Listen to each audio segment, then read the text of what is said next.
The gun fetishist right wing is in a tizzy after retired Supreme Court Justice John Paul Stevens proposed that activists currently activating for gun safety should be pushing not for background checks or for an increased age limit on gun ownership, but that they should be pushing for a full repeal of the Second Amendment. And John Paul Stevens wrote this in a New York Times op-ed yesterday. And after realizing, many right-wingers, that the op-ed was written not by Led Zeppelin bassist John Paul Jones, but rather by 97-year-old retired Supreme Court Justice John Paul Stevens, they went bonkers calling for his head. And his point was the demands that the students who have been activating, that the protesters who have been activating recently, that wave of demands, which includes good demands, right? Restricting access to some weapons, increasing the gun buying age to 21, background checks, all that stuff. He says that's all fine, well, and good.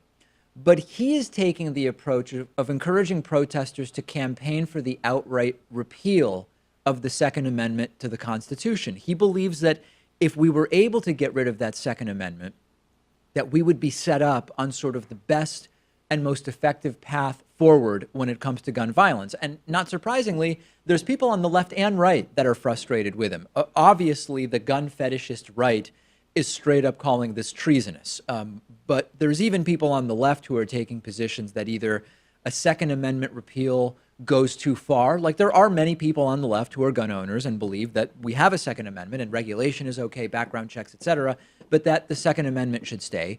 Or there's also an approach from the left, which I am more sympathetic to, which is that this is a very unproductive suggestion from the retired Supreme Court justice because it just won't work.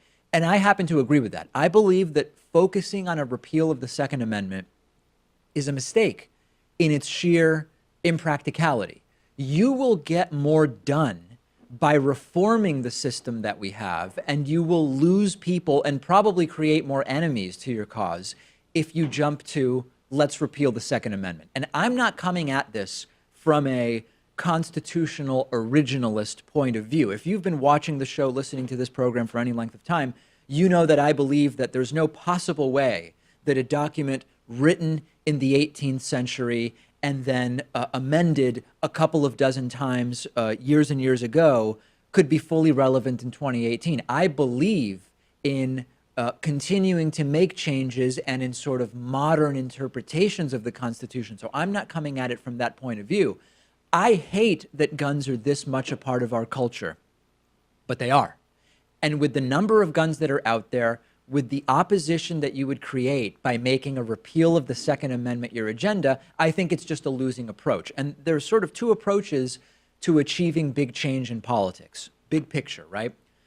One approach is the Ted Kennedy approach, the incremental approach, which is any small step you can take in the direction you want, you should take. And over time, a lot of small steps will add up to bigger change. That's one approach. The other approach is you've got to start with the most, not extreme, but the most radical position, the most changing position, and negotiate to the middle. I don't think that one strategy is right for all issues. Healthcare, for example. I think the left should start the conversation at something far more progressive than slight tweaks to Obamacare. And this was a criticism of President Obama when he negotiated Obamacare, which is he should have started with something much more to the left to end up negotiating to a more progressive middle. We can debate whether that's an accurate criticism or not, but I believe on healthcare, there's value to taking a more left position to begin with. On the gun issue, going to the Second Amendment repeal is going to make you so many enemies that you're going to end up hurting your own cause, and you'll end up hurting the entire left, I believe. We talk about gun rights being a voting issue versus a non-voting issue. I believe that to the extent that the left wants background checks or changing the gun buying age or restricting access to certain weapons, I think in a lot of the country, it's not a voting issue for most voters. If the position becomes repeal the Second Amendment, I think you're going to lose a lot of people because it will become a voting issue. So that's the pragmatic part. Let's now get to the political strategy part. Repealing the Second Amendment actually wouldn't be that big of a deal, right? There's lots of countries without constitutionally guaranteed access to guns. that still have gun ownership, right? It's restricted to responsible adults. There's different processes and restrictions in different countries. But not having constitutionally guaranteed access to guns doesn't mean you have a tyrannical government that creates a gun grabbing dystopia. Now, since we have a Second Amendment in the United States, it'd be pretty difficult to get rid of it because you'd need 2/3 of both houses of Congress, the House and Senate, to vote to do it. And you'd need 3/4 of the states also. I mean, just forget it, right? So send me your thoughts on this. What I'm most interested in is whether this is even a productive discussion to be having. Like, is there really any value for the left to talk about whether the position should be to repeal the Second Amendment? I believe that the answer is no on this particular issue. If you think I'm wrong, just let me know why. I'm on Twitter at @dpakman, and the show is on Twitter at David Pakman Show. Today's episode of the program is made possible in part by Brilliant, which is really a fantastic and unique online service that has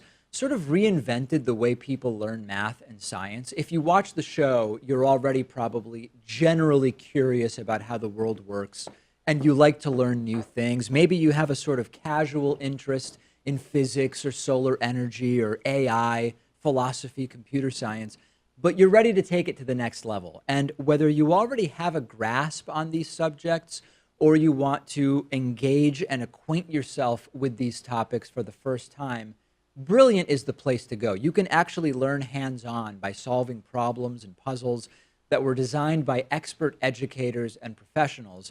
And you can start right now. Sign up for free at brilliant.org/David Pakman. The first 200 people who visit brilliant.org/David Pakman will get 20% off an annual premium membership.